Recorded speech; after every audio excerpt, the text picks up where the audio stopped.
بسم اللہ الرحمن الرحیم، السلام علیکم ورحمۃ اللہ وبرکاتہ۔ اللہم صلی علی محمد وعلی محمد، رب اشرح لی صدری ویسر لی امری واحلل عقدۃ من لسانی یفقہوا قولی، آمین۔ خواتین حضرات، آپ دیکھ رہے ہیں کتب آن لائن اور میں ہوں بلال کتب، اور آج کا دن جو ہے وہ وظائف کے لیے ہوتا ہے، اور ہمارے ساتھ کوئی ایسی ہستی، کوئی ایسی شخصیت ضرور ہوتی ہے جن کی رائے کے اور جن کی مسائل پہ جو توجہ ہے اس کے میں اور آپ ہم دونوں محتاج ہوتے ہیں۔ علامہ ڈاکٹر محمد حسین اکبر صاحب، السلام علیکم، خیریت سے ہیں؟ حضرت آپ کو ایک ہدیہ کرتا ہوں واقعہ، پھر اس بات کو آپ جس طرح چاہے لے جائیے۔ امام حسن جو ہیں وہ مدینہ سے گزر رہے تھے، ایک کھجور کا باغ تھا، بڑا عجیب واقعہ۔ وہاں پہ انہوں نے دیکھا کہ ایک حبشی بیٹھا ہوا ہے، غلام تھا کسی کا، اور ایک نوالا وہ خود کھاتا ہے اور ایک وہ کتے کو کھلاتا ہے۔ اس کے سامنے کتا بیٹھا ہوا تھا، ایک خود کھاتا ہے ایک کتے کو کھلاتا ہے۔ آپ حیران ہوئے اور آپ نے اس کے پاس جا کے کہا کہ تو کتے کو کھانا کھلا رہا ہے یہاں پہ بیٹھ کے، تو خود ایک غلام ہے۔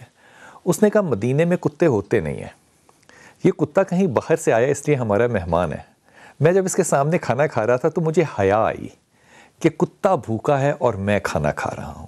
امام حسن جو ہیں وہ اس مالک کے پاس گئے جس کا وہ کھجوروں کا باغ تھا، اس باغ کو آپ نے خریدا، آپ کے پاس مال بہت تھا ماشاءاللہ۔ آپ وہ خرید کر جب آئے تو اتنا کافی ہونا چاہیے تھا، آپ خرید کر آئے اور اس غلام کو وہ باغ ہدیہ کر دیا، کہا یہ آج سے باغ تیرا ہے۔ اب غور کیجئے، یہ صحاب کی شان ہے۔ انہوں نے وہ باغ لیا امام سے اور اس باغ کو لے کے پوچھا کہ امام آپ نے باغ مجھے دے دیا؟ امام نے کہا یہ باغ اب تمہارا ہے۔ کہا میں نے یہ باغ اللہ کی راہ میں دے دیا، اللہ کی راہ میں دے دیا۔ وہ جو کتے کے ساتھ روٹی بانٹ رہا ہے اس نے اتنا بڑا باغ جو ہے وہ اللہ کی راہ میں دے دیا۔ حضور یہ جو کیفیت ہے نا دے دینے کی، اس سے ضروری نہیں ہے کہ ہوئی تو انسان دے۔ میں بیشتر امام علی کے ایسے واقعات جانتا ہوں کہ گھر میں کچھ بھی نہیں تھا لیکن آپ نے پھر بھی دیا۔ یہ خاص توفیق ہے اللہ کی اہل بیت پہ۔ بسم اللہ الرحمن الرحیم، وَيُطْعِمُونَ الطَّعَامَ عَلَىٰ حُبِّهِ مِسْكِینًا وَیَتِیمًا وَاسِیرًا۔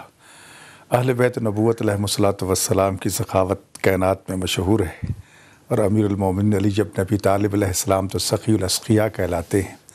جس طرح آپ نے فرمایا کہ اپنے گھر میں کھانے کے لیے کچھ نہیں ہوتا تھا، لوگوں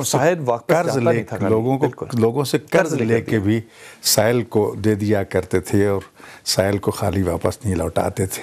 تو ظاہر ہے کہ جس امیر المومنین علی ابن ابی طالب علیہ السلام کے گھر میں حسن اور حسین جیسے بیٹے تربیت پائیں تو بیٹوں کی سخاوت بھی اسی طرح ہونی چاہیے جس طرح بابا کی تھی۔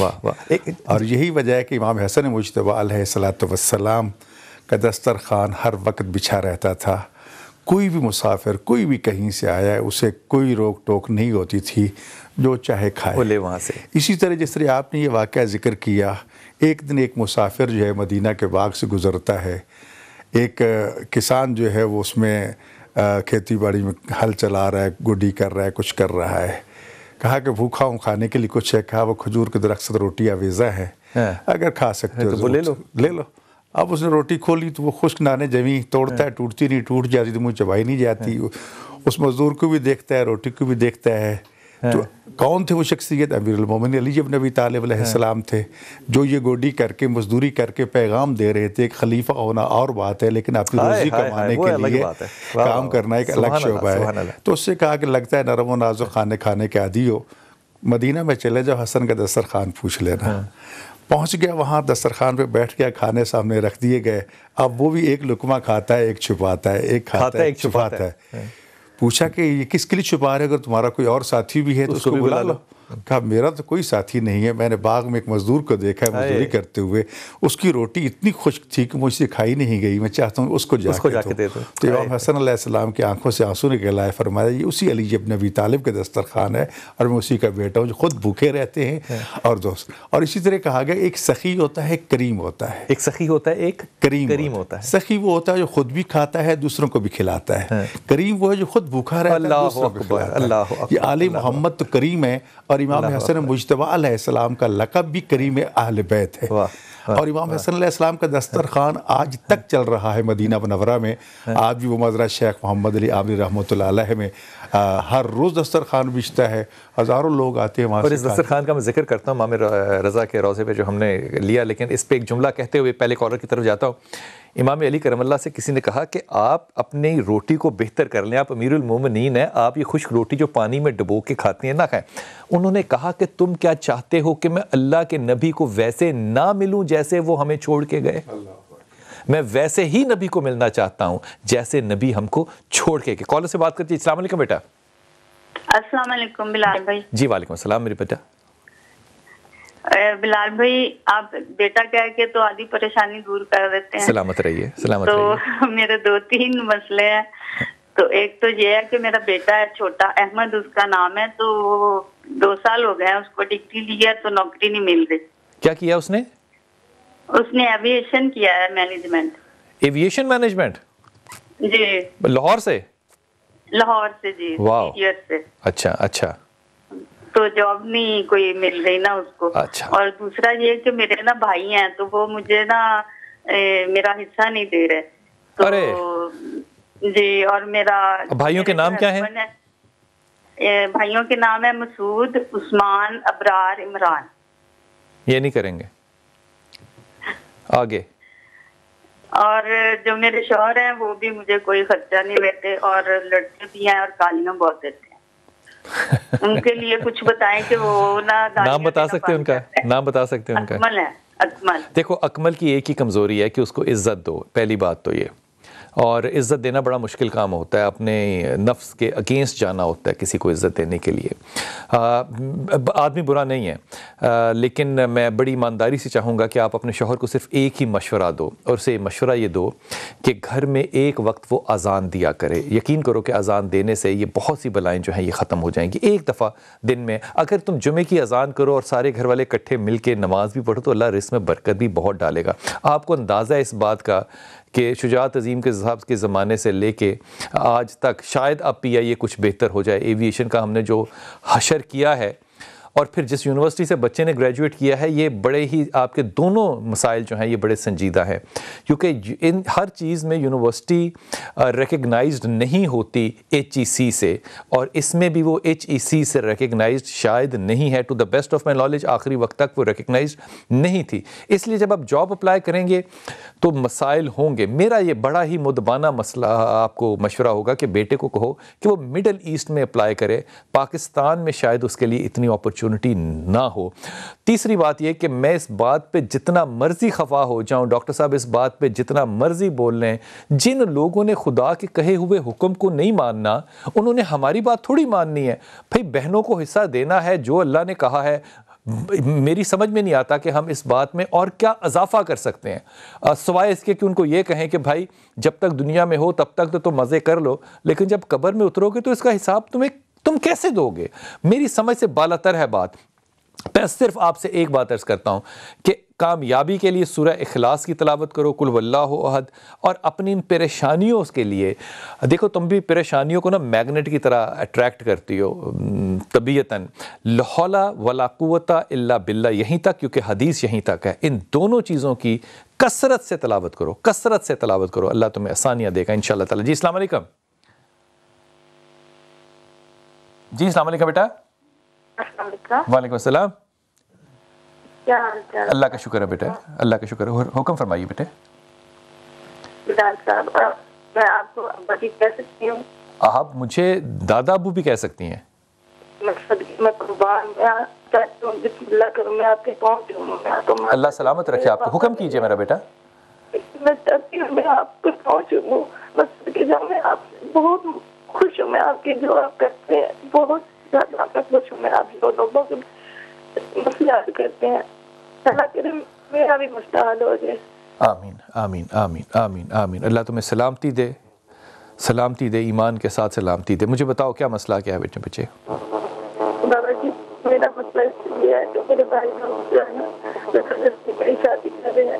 میں چاہتی ہوں, مجھے بہت مشکل سے آواز آ رہی ہے آپ کی بیٹا, اور بہت خراب آواز آ رہی ہے.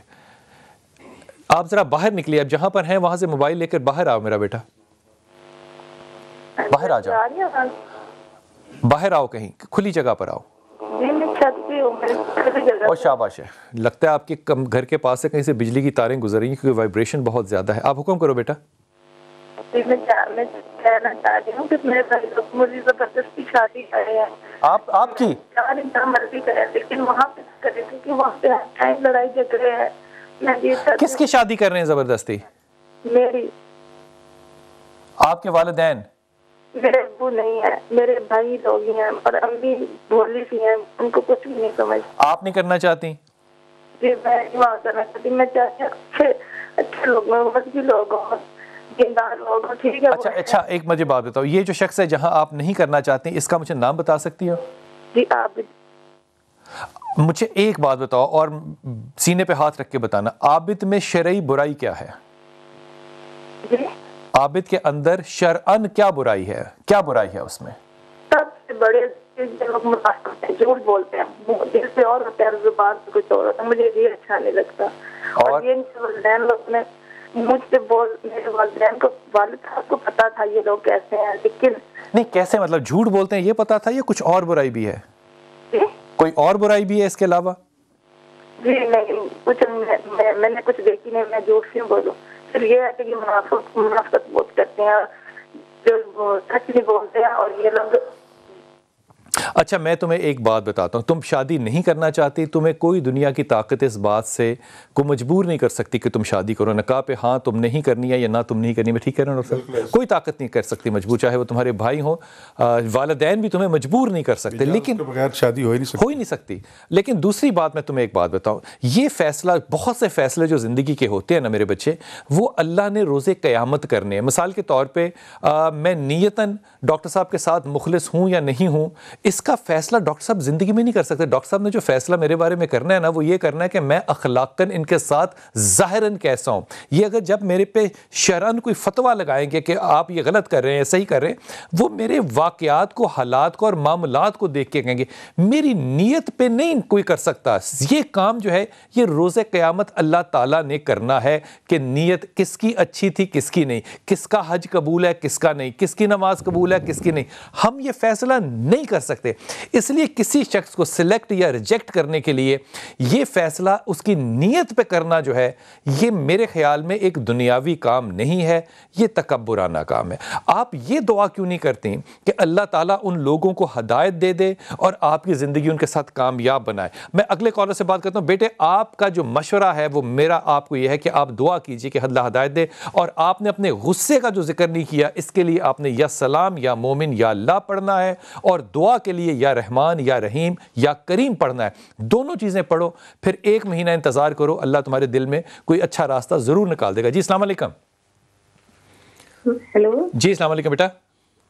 ہیلو السلام علیکم, فاطیہ بات کر رہی ہوں. جی میرے بچے, لاہور سے. جی میرا بیٹا. جی میں نے آپ سے پوچھنا تھا, میرا بیٹا ہے محمد فائق وسیم. اچھا اب پریویس فادر میری پہلے شادی ہوئی ان میں سے ہے بیٹا, تو انہی کا نام شامل ہوگا نا؟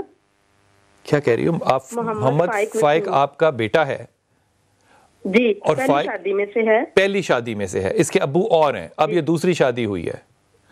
ابھی جو شادی ہوئی ہے وہ قمر نام ہے. نہیں بیٹا, آپ کی جس شادی سے وہ بچہ پیدا ہوا ہے اسی والد کا نام ہوگا. جی محمد فائق وسیم. جو پہلے والد کا کیا نام تھا؟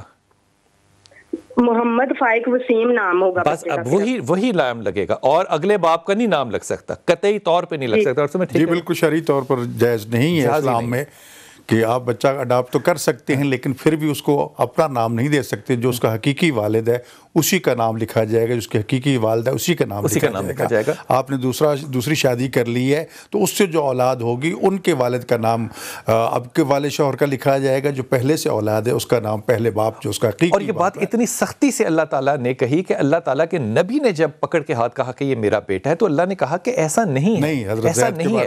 یہ اتنی سخت بات ہے. میں ایک بات چھوٹی سی آپ سے عرض کروں, یہ جب آپ نیتوں کی بات کرتے ہیں نا, اس پہ ڈاکٹر صاحب ایک بڑی ادب سے بات کہہ رہا ہوں. آپ حج کریں چاہے وہ جمعے کا ہو, آپ کو نہیں پتا آپ کا قبول ہوا کہ نہیں ہوا. صحیح, آپ کو نہیں پتا نا. آپ عمرہ کریں, آپ نماز پڑھیں, آپ کو نہیں پتا. یہ اللہ جانتا ہے کہ وہ کیا ہوگا کہ روز قیامت پر. لیکن ایک بات نبی نے کہہ دی, اس پہ یقین نہیں. نبی نے کہا اپنے ماں باپ کو مسکرا کے دیکھو, مقبول حج کا ثواب ہے. مقبول حج کا ثواب, یہ تو ہو گیا نا. اب وہ حج کرنے کے لیے ہم کتنے بے چین ہوتے ہیں, لیکن یہ حج کرنے کے لیے صاحب یہ اس سے بھی زیادہ فضیلت ہے اس کی، لیکن میں بتانا چاہتا ہوں قرآن کریم نے یہ بتا دیا ان الصلاۃ تنہی عن الفحشاء والمنکر، نماز پڑھو گے تمہیں برائی اور بے حیائی سے روکے گی. اگر نماز پڑھنے کے بعد برائی بے حیائی سے رک گئی تو سمجھ لو نماز قبول ہو گئی. واہ واہ واہ واہ واہ. اسی طرح روزے کے بارے میں فرمایا لعلکم تتقون، روزہ اس لیے فرض کیا گیا ہے تاکہ تم اللہ کی نافرمانی سے بچنے والے بن جاؤ، اور اگر بچ گئے تو قبول ہو گیا. واہ یار واہ، کیا سادہ اور کیا خوبصورت بات. حج جو ہے وہ چیز ہے کہ جس میں اللہ تعالیٰ نے فرمایا کہ زندگی بھر کے گناہ معاف ہو جاتے ہیں.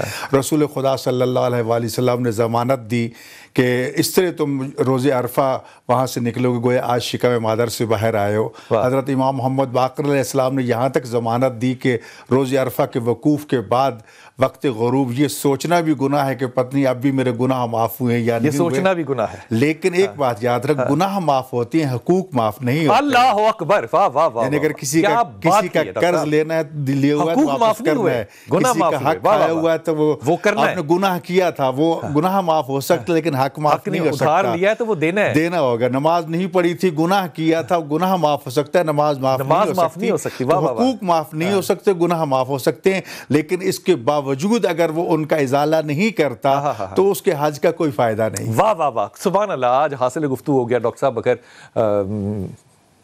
ڈاکٹر صاحب کو میں کہنا چاہتا ہوں، ڈاکٹر صاحب آئی لو یو، آپ نے ایسا کمال جملہ کہنا، گناہ معاف ہوتے ہیں حقوق معاف نہیں ہوتے. ڈاکٹر صاحب سلامت رہیے، کیا بات کی ہے. واہ واہ واہ واہ واہ واہ. جی السلام علیکم. سبحان اللہ. جی میرا بیٹا. السلام علیکم. وعلیکم السلام. جی بلال بھائی بات کر رہے ہیں؟ جی بول رہا ہوں بیٹے. بلال بھائی مسز نصیر بات کر رہی ہوں راولپنڈی سے. جی میرے بیٹے بولو. بھائی میں نے اپنی بڑی بیٹی کے بارے میں پوچھنا ہے، اس کا نام ہے ہیرا نصیر. اچھا. 15 نومبر 1993 اس کی ڈیٹ ہے. حکم کیجئے، کیا پوچھنا بیٹا؟ اس کی شادی کے بارے میں تھوڑا سا بتا دیں. اور کیا مطلب شادی ہو چکی ہے، نہیں ہو چکی ہے، کیا سوال کیا؟ What is the question? House job کر رہی ہے وہ. ابھی اسی سے ریلیٹڈ پوچھنا ہے میں نے آپ سے. کیا پوچھنا ہے میرے بچے نسیم؟ کیا پوچھنا کیا ہے؟ کہ کیا یہ پڑھے، اور اس کے لیے تھوڑا سا غصہ بھی بڑا کرتی ہے یہ. تو غصہ تو یہ نہیں چھوڑے گی. اچھا. غصہ تو یہ نہیں چھوڑے گی، لیکن دیکھو اس میں دو چیزیں جو ہے نا بیٹی کے اندر وہ بڑی خصوصی طور پہ ہیں. یہ تعریف بھی مانگتی ہے، یہ رومانٹک ایٹیٹیوڈ ہے، اور یہ غصہ بھی کرتی ہے، یہ ایگریشن ہے. دونوں چیزیں اکٹھی چلتی نہیں ہیں. اس لیے آپ کو بھی اس بات کا بڑی اچھی طرح بحثیت ماں پتہ ہے کہ اس کے اندر یہ پرسنالٹی کا ایک ڈسپیوٹ ہے جو رہے گا. لیکن میرا یہ تمہیں ایک مدمانہ پدرانہ مشورہ یہ ہے کہ اس سے رائے ضرور لے کے پھر شادی کرنا، رائے کے بغیر مت کرنا. تیسری بات یہ کہ یہ معاملات کہ یہ تب پیدا ہوئی تھی، اس کا ستارہ یہ ہے تو اس کی شادی اور اس کا مستقبل کیسا ہوگا، اس معاملات میں مت پڑنا. اللہ نے اس کا نکاح لکھا ہے اور وہ جلد ہوگا انشاءاللہ تعالی. بیٹی سے کہنا کہ غصے کے لیے یا سلام یا مومن یا اللہ، یا سلام یا مومن یا اللہ یہ پڑھے، اور اچھی زندگی اور کامیاب زندگی کے لیے یا ولی یا والی دونوں چیزیں پڑھے. اور یہ وہ خود پڑھے، آپ نے نہیں، اس نے پڑھنا ہے. اللہ اس کو آسانی دے گا. جو ہی یہ جاب ختم ہوگی رشتے انشاءاللہ تعالی بہت اچھے آئیں گے. اور بہت زیادہ کرب نہ کرنا رشتوں کے بارے میں. اچھا کردار ہو، اچھا مسلمان ہو، رشتہ کر دینا. چھوٹا سا وقفہ، واپس آئیں.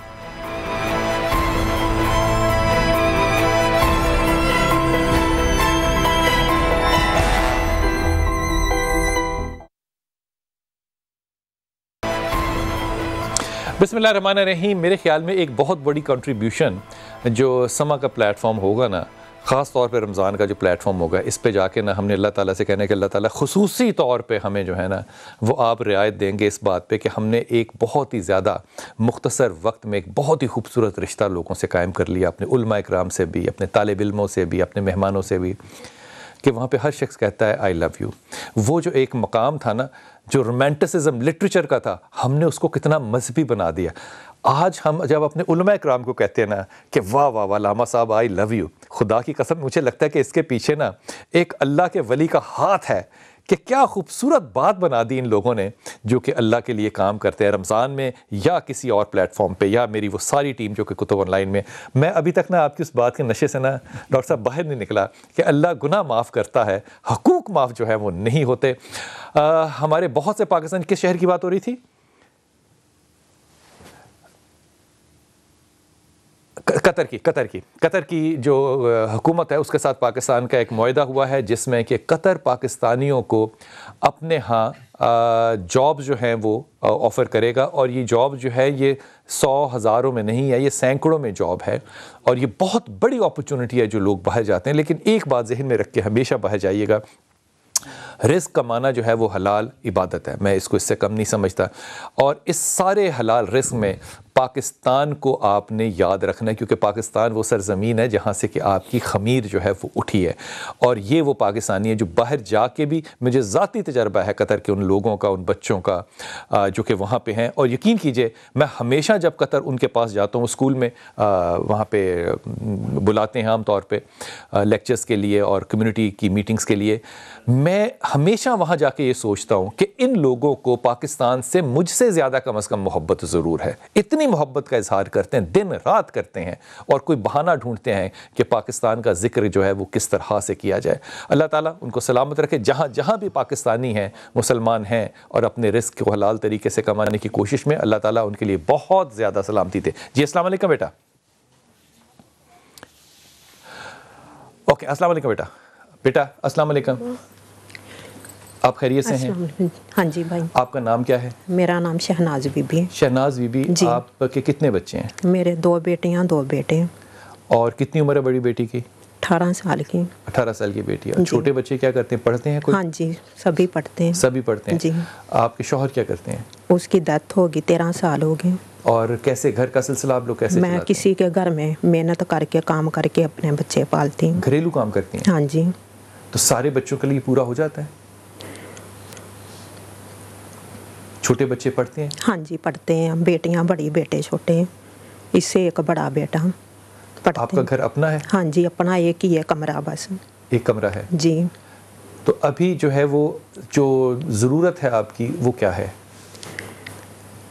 میں اپنی بیٹی کی شادی کرنا چاہتی ہوں۔ جو بڑی بیٹی ہے؟ جی۔ اس کا پرپوزل ہے، رشتہ ہے؟ ہاں جی دیکھا رشتہ۔ کس کے ساتھ کرنا چاہ رہی شادی اس کی؟ وہ رشتہ داروں میں۔ آپ کی اس وقت کیا ضرورت ہے؟ یہی ہے نا کہ میں اپنی بیٹی کی شادی کرنا چاہتی ہوں۔ اس کے لیے آپ کے پاس وسائل نہیں ہے میرے پاس، میں اتنی مشکل سے خود محنت کرتی ہوں، کوئی بھی اللہ کے سوا کے نہیں ہے سہارا میرا۔ تو جہاں پہ آپ کام کرتی ہیں کبھی آپ نے کسی سے ادھر ادھر کہا کہ کچھ تھوڑی بہت مدد کریں؟ ہاں جی۔ انہوں نے کی کسی نے؟ نہیں کرتے، بس نہیں کرتے۔ اگر بچے وغیرہ بیمار ہو نا تو اس کی دوائی وغیرہ لے دیتے ہیں بس۔ ہاں جی۔ تو کام کر کے کتنے پیسے مہینے کے آپ کما لیتی ہیں؟ 10,000۔ 10,000؟ اور اس میں 4 بچوں کا رہنا سہنا، گیس، بجلی، غمی خوشی سب شامل ہے؟ جی سارے بڑی مشکل سے۔ بچے اسکول جاتے ہیں؟ ہاں جی جاتے ہیں۔ یہ بچہ بھی اسکول جاتا ہے؟ جی جاتا ہوں۔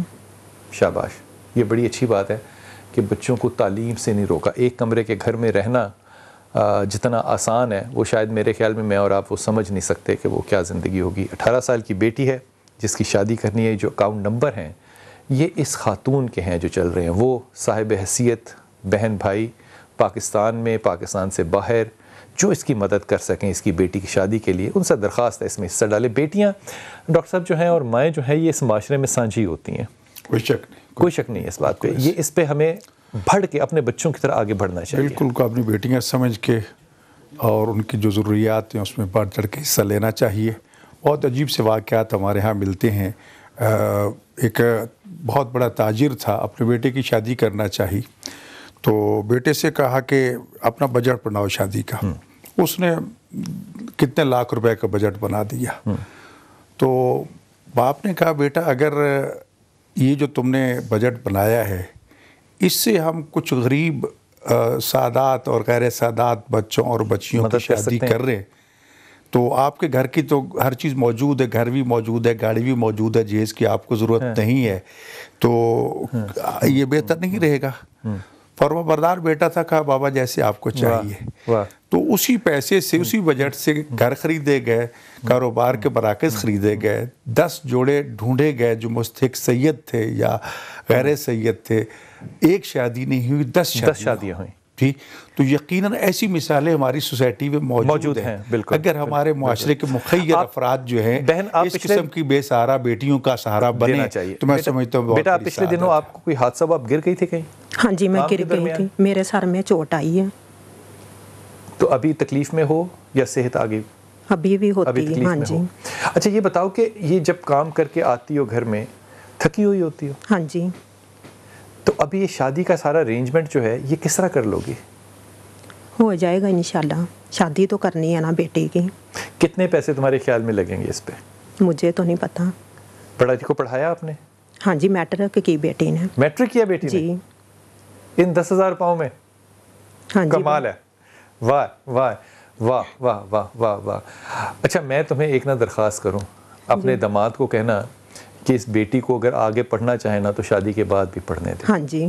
ہاں جی.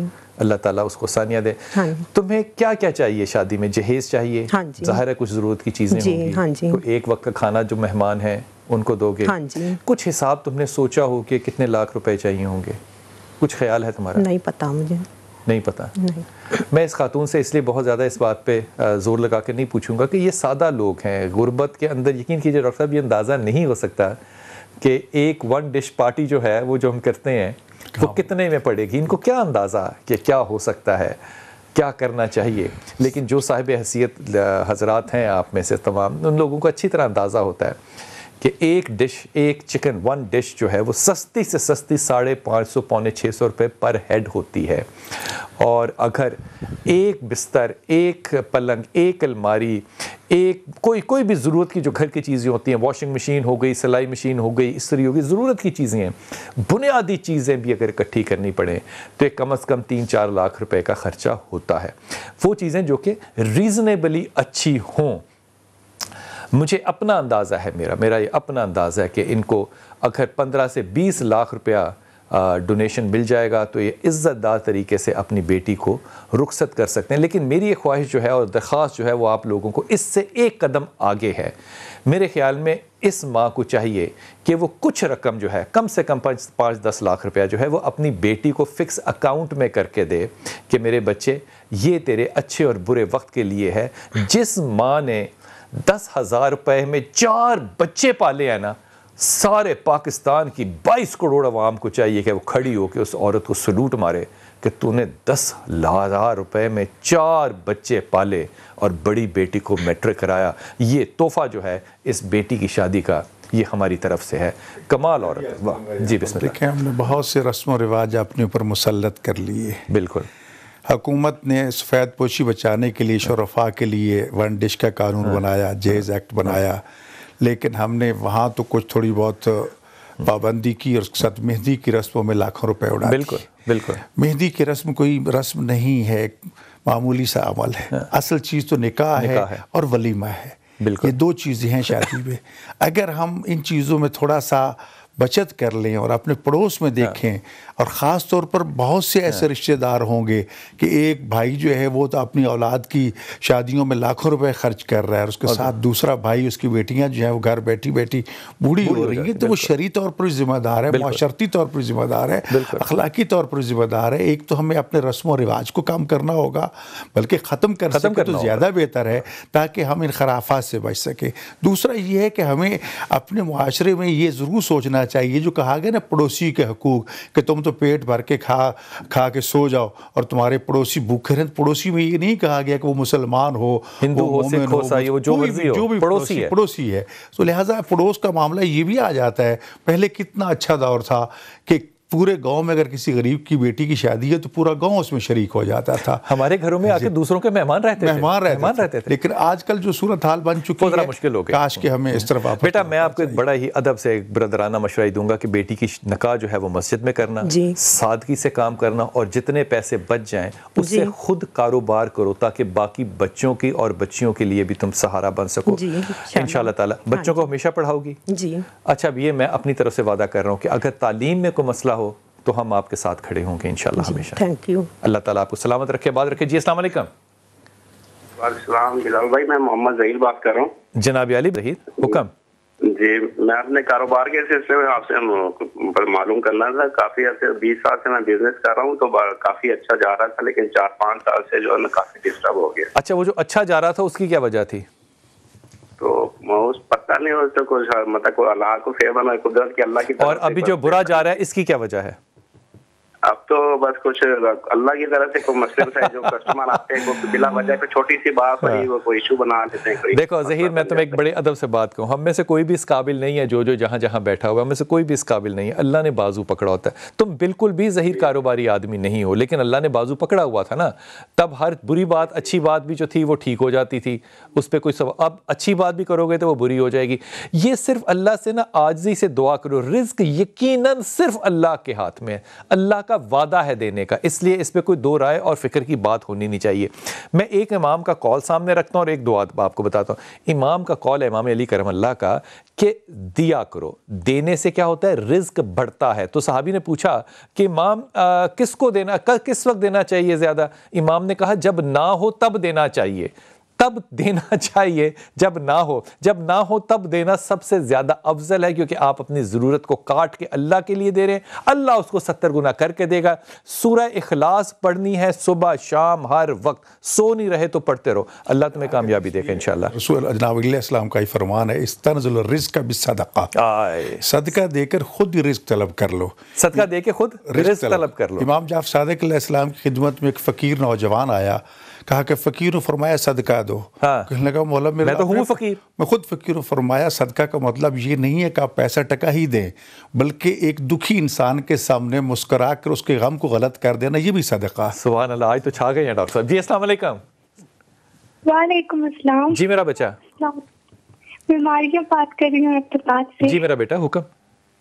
میں نے آپ سے 2 سوال کرنے ہیں, وہ ایک اپنی دادوں کے بارے میں اور ایک بھائی کے بارے میں. اچھا, دادوں کے بارے میں کیا؟ دادوں کے بارے میں جس میں ان کا نام صورت ہے, وہ ان کے 15 سال ہو گئے ہیں. ان کے آنکھوں کی نظر تو بالکل ٹھیک ہے, لیکن آنکھوں کے اوپر والے پپوتے سے وہ بالکل اس طرح میچنے ہو جاتے ہیں. کافی علاج کروایا لیکن وہ بالکل بھی نہیں ٹھیک ہو رہا. دوسری بات, اور بھائی کے بارے میں پوچھنا تھا. بھائی کا نام وحید ہے اور والدہ کا نام حمیدہ.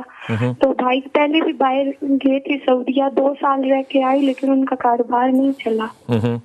تو ابھی پھر ان کا کافی عرصہ بے روزگار ہیں, اور ابھی پھر ان کا باہر کا کام ہو گیا, تو کیا وہ ان کے لیے بہتر ہوگا؟ ان کو باہر ہی جانا چاہیے. پہلی بات, وحید کو پاکستان میں کوئی بہت زیادہ یہ اچھا کوئی زیادہ بہت زیادہ بڑا محنتی آدمی نہیں ہے, گپیں شپیں زیادہ مار لیتا ہے, کام شام میں بس باہر ہی ٹھیک ہے. اس کو باہر فوراً چلا جائے اور سنبھل کے کام کرے, اور سورہ اخلاص پڑھے, اور دوسرا اللہ کا نام ہے یا ذل جلال یا ذل جلال والاکرام, یہ دونوں چیزیں پڑھے, اللہ اس کو کامیابی دے گا. سعودی عرب بہت اچھا ہوگا اس کے لیے. اپنی نانوں یا دادو جو ہیں ان سے کہو کہ اپنی دونوں ہتھیلیاں اپنی آنکھوں پہ رکھ کے سورہ فاتحہ کی تلاوت کیا کریں 21 دفعہ, اور خاص طور پہ اس وقت جب سورج طلوع ہو رہا ہو, ٹھنڈا سورج جس کو کہتے ہیں. اللہ تعالیٰ آسانی کرے گا انشاءاللہ. چھوٹا سا وقفہ, واپس آتے ہیں.